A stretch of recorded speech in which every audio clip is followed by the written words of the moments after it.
Hey, hurry, have a seat.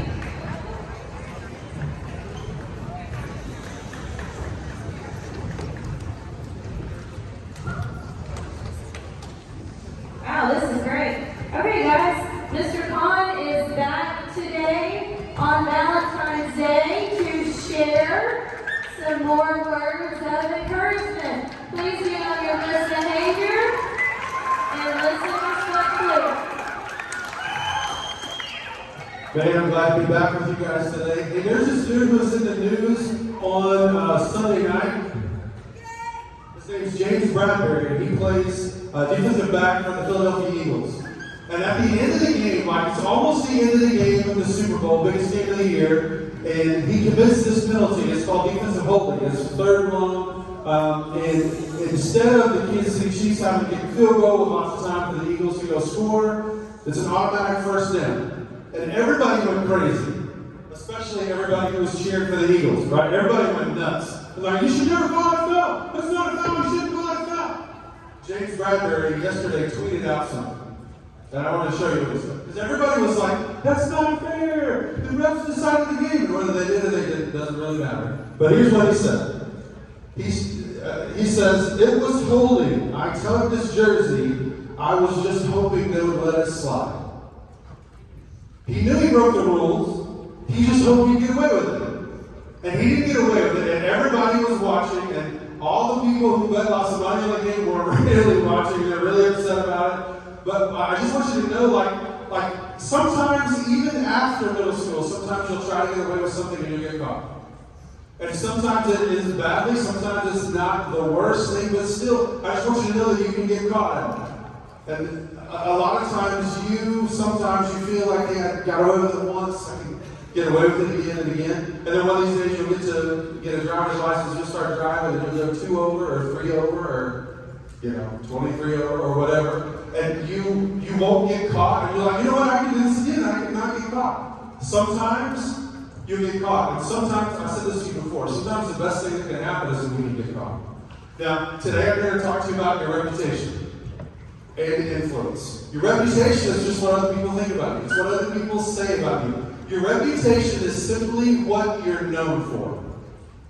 And so whenever I go to different schools, when I'm talking to middle schoolers especially, I ask you, what do you think that you're known for? And sometimes people have lots of different ideas of what that looks like.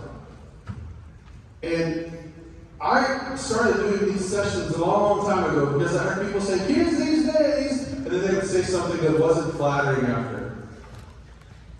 That was the reputation. And I started thinking, after I heard it over and over and over again, people who start off the sentence, kids these days, just really don't know kids these days. Now, that doesn't mean that you don't ever make bad choices. That just means you don't always make bad choices.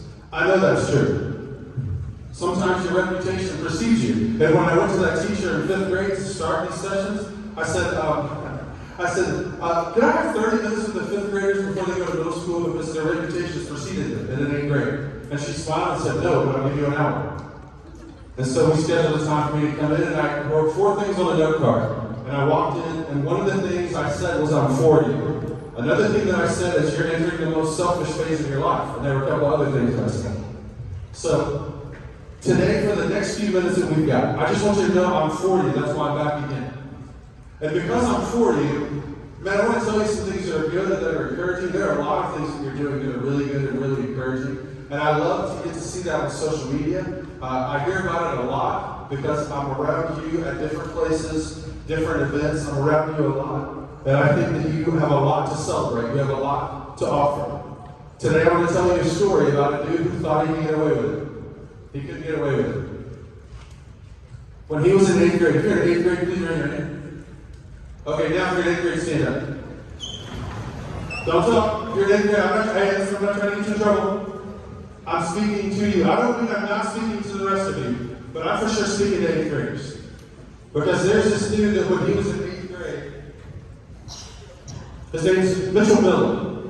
Repeat after me, Mitchell Miller. One more time, Mitchell Miller. All right, have a seat. When Mitchell Miller was in 8th grade, He targeted this kid and he bullied him. And he thought he got away with it.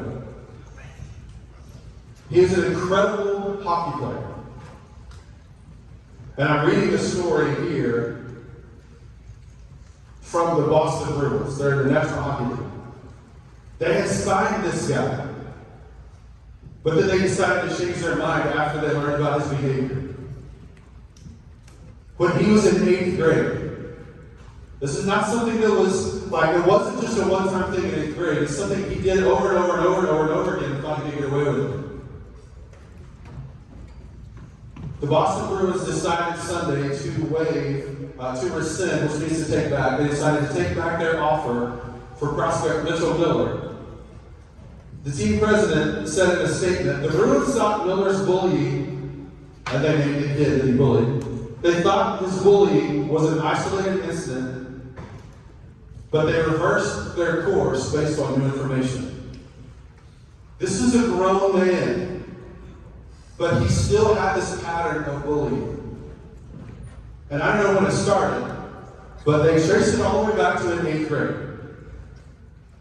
So when the people who care about you, the people who work here, the people who are for you, when they say, hey, I'm for you, you can't do that. We got these rules, you can't do that. Even in 8th grade, maybe especially in 8th grade. Or, oh, I did something kind of like this in 7th grade or 6th grade, or maybe in 3rd grade or 2nd grade, I gave you the way to be in trouble for it, so now I'm going to keep doing it, keep pushing and keep pushing.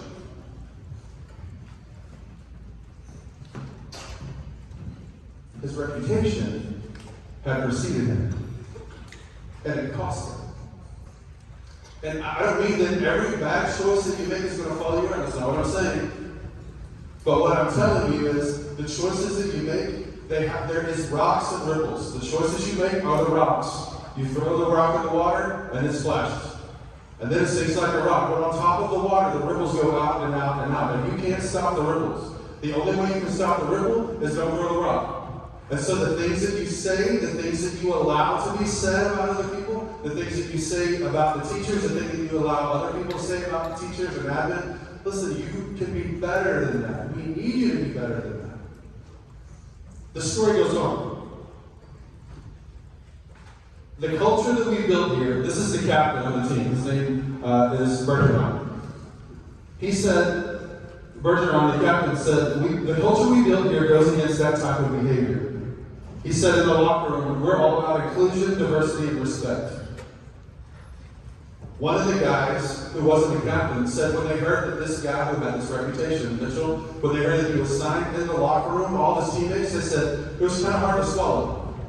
Because that's not what we do here. We are not known for what this dude is known for. I mean, there's stories in the Bible about that. There's stories in the books that you read about that where someone who doesn't do what we do, they don't do it the way that we do it, they come in and they can mess up the culture. And the culture is simply the way we do what we do and the way we allow it to be done. They did get a hold of Mitchell Miller, and he pleaded guilty. This is what it says. He pleaded guilty at age 14 to 1 count of assault and 1 count of violation of the State News and Schools Act. He and another teenager were accused of maybe this kid. I'm not going to tell you what the bullying was because it's gross. But it's not something that you should ever do to a human. He admitted that he did it years ago. And his reputation, it still followed him, and it cost him not just some money, not just some playing time, it cost him his job. And so what he did is he wrote a letter of apology to the other 31 teams of the National Hockey Association, and he said that he asked for forgiveness from the kid. But his mom, the kid's mom, who was bullied, she said, well, we've never really heard from her. This wasn't like this kid was not any good, Mitchell. He wasn't any good. He was the USHL's hockey player defenseman of the year, setting league records for goals and points by a defenseman. I'm telling you, he was really talented, but his talent couldn't outperform his reputation.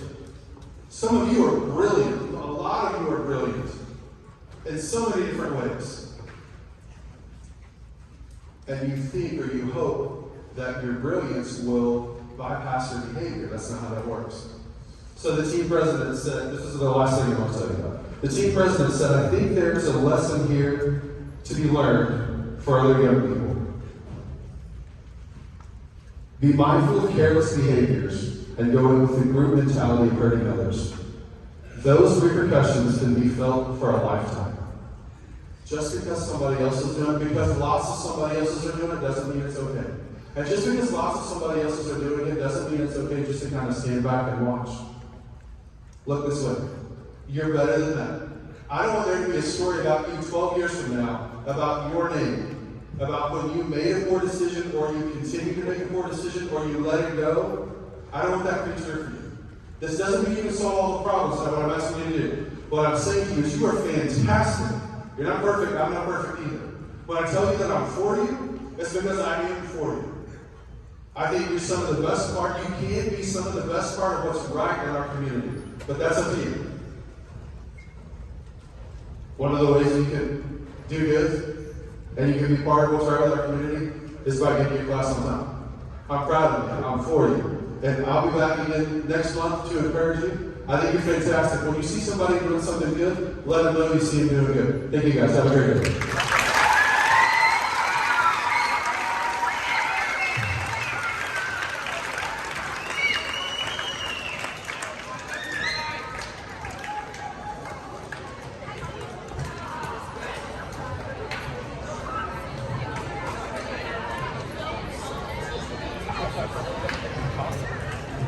All right, thank you guys very much for being great listeners. We're going to go ahead and dismiss this group right here. You can go. Hold on, the rest of you students stay seated until your group's dismissed. This group on the end, you can go ahead and go. The end section only. Stay off the basketball court, please. This group here, go ahead and go to class. Long, stay off the court.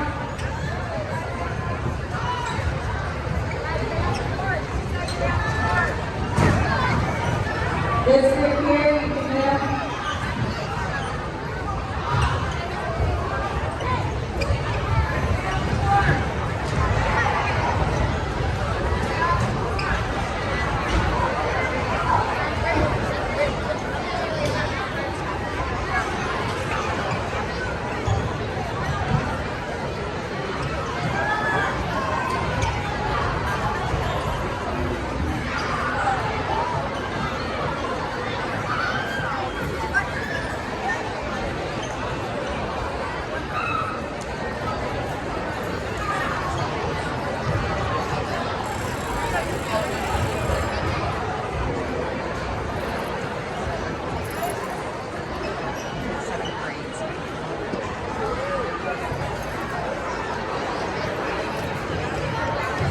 This group right here, first group.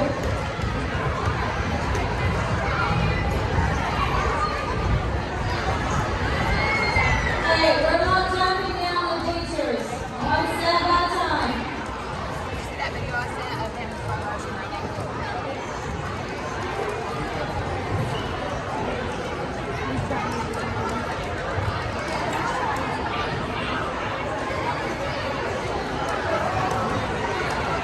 This group